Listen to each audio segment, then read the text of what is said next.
Okay, first off, foraging requires responsibility for yourself and for the environment. For yourself, that is basically being 100% sure that you know the plant that you've identified and that part of the plant is edible at that time of the year. Um, Also, the first time you're trying a plant, to consume a very small amount because, like pretty much anything else, you might have an allergic reaction to it. And also to consume in moderation because, also, just like pretty much everything else, um, moderation is good.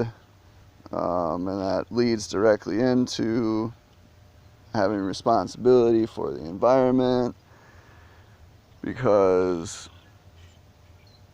um, being responsible for the environment is taking in moderation. Always only take what the community can readily replenish. Um, so we're here in this little section of a yard that over the past couple years I've been pulling out some plants that aren't really beneficial to me, and in their place either been planting plants that I know to be edible and beneficial, or just kind of letting um, the beneficial plants take over in spots. It's still not looking that great, um, mostly because of the soil quality is not the greatest here. But even some of these plants thrive very well in this sort of not very nutritious environment.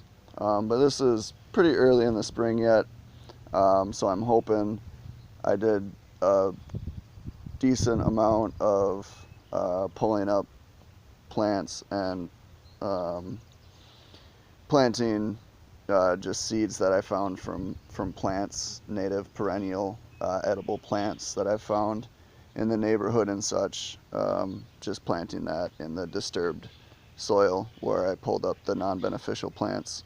Um, so anyway, oh yeah, I guess I should probably get disclaimers out of the way that this is obviously not meant to get you from zero to, going and eating any of these plants. There's lots of resources online and in your libraries, whenever we can get back to the libraries, that will be much more beneficial and give you a much higher confidence level for actually identifying these things.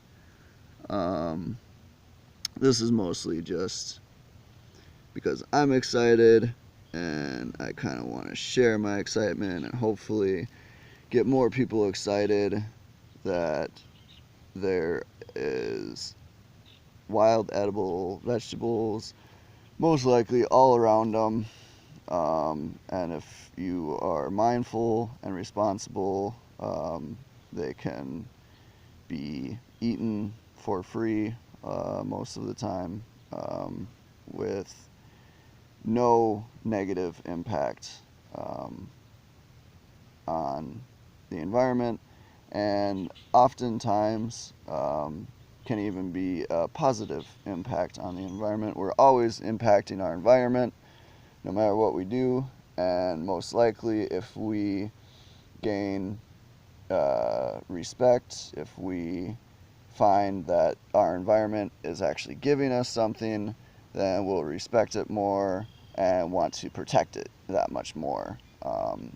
So all of these plants were already in this area, but I just kind of have tried to propagate them more. So obviously this first one here is one that pretty much everyone should be familiar with. This is Dandelion. All parts edible, very nutritious, Again, I'm not an herbalist, but you can find lots of information, especially on dandelion. There's a lot of information on dandelion out there in the literature that will help guide you, whatever your diet goals are, or whatever you're trying to get out of your experience with foraging. So this next one is common clover, another one that most likely a lot of people are familiar with and would be probably fairly confident with identifying. But again, this is not trying to be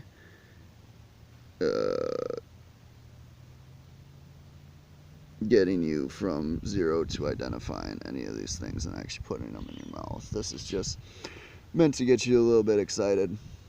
Spring is here.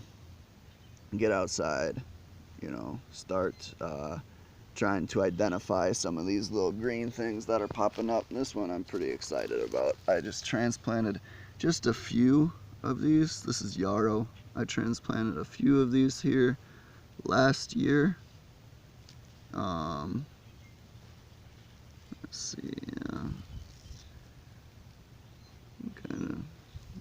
my camera's not the greatest, unfortunately, but if you can kind of see, there's a lot of segmentation on the leaves. It's actually similar, I think, in flavor to chamomile, and it's got a lot of healthful properties. It's been used for thousands of years to address wounds because of its anti-inflammatory and blood coagulative properties, as well as being antiseptic. But yeah, so I just planted a little bit last season, and I can already see, zooming out, that there's little guys popping up on the fringes of like, oh yeah, over here, little guy popping up there. So that's really cool. I like to see that this little patch is spreading a little bit more, and that's kind of my theory on this whole thing. Is I don't really have a goal with it. I just like to see beneficial plants be spread, and I just really like working with them in general, and it's a kind of experimentation as well, just to, see which methods work, and just to kind of enjoy the plant community, the biological community around me, which for me is number one reason for doing all this, besides as well as the health benefits and the confidence of being able to identify plants around me, is just the connection that I feel with nature when I'm doing this sort of thing. And I think that a lot of the unnecessary suffering, perhaps all the unnecessary suffering that humanity is feeling, is because of a disconnect with our nature, with what's actually going on in our genetics that have been passed down for millions of years, and it's what we actually want, what we actually need at our core, is this connection to nature. So I feel like that is really being practiced when I'm practicing foraging.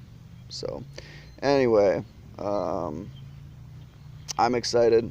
Spring's here, and I just thought I'd share that a little bit and possibly help motivate some other people to go online. If you've got any foraging books laying around, read them, see what plants might be popping up in your area, and then go out, go to the woods if you can. If you're limited, maybe just go in your backyard, and see if there's any weeds growing in your backyard that may actually be incredibly healthful, beneficial plants to you.